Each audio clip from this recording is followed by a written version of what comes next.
If you like our video, click the button to subscribe to our channel and get easy access to new content. To see our full suite of ad-free video courses, instruction manuals, and quick reference guides, visit us at www.teachucomp.com.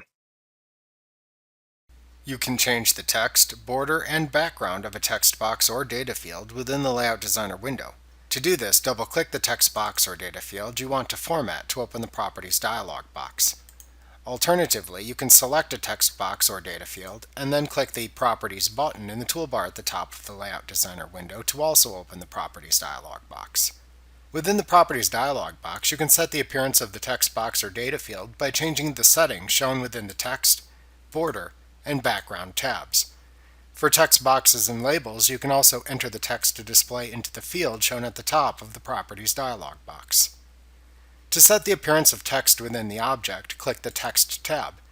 In the Justification section, select either the left, right, or center option buttons in the horizontal section, and top, bottom, or center buttons in the vertical section to set the horizontal and vertical text alignment.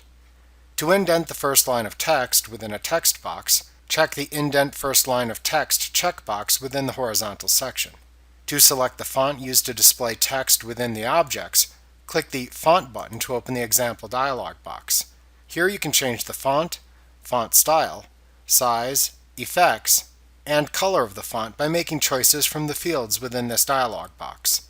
When you have finished setting the font attributes, click the OK button to apply them and return to the Properties dialog box. You can set the font color for the object within the Text tab by clicking the Color button shown to open the Change Color dialog box. Select any color you want for the font, and then click the OK button to return to the Properties dialog box. To change the border of the selected object, click the Border tab within the Properties dialog box. Then choose the sides of the object to which you want to apply a border by checking the top, bottom, left, and right checkboxes as desired. If you apply a border to an object, you can select the increment used to round the corners of the borders by making a selection from the Rounded Corners section. You can select the desired border pattern to use from the Pattern section, as well as select a desired border thickness from the Thickness section. You can click the Color button to open the Change Color dialog box. Here you can select a color for the border and then click the OK button to return to the Properties dialog box.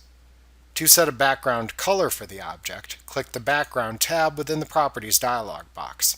Then check the Fill Background checkbox. After checking this checkbox, then click the Background Color button shown to open the Change Color dialog box. Select any color you want for the background of the object, and then click the OK button to return to the Properties dialog box. After you have finished applying any formatting settings that you want the object to have, click the OK button within the Properties dialog box to apply your changes to the selected text box or data field. Remember to click the subscribe button to see more of our videos. See our full suite of courses, instruction manuals, and quick reference guides at www.teachucomp.com.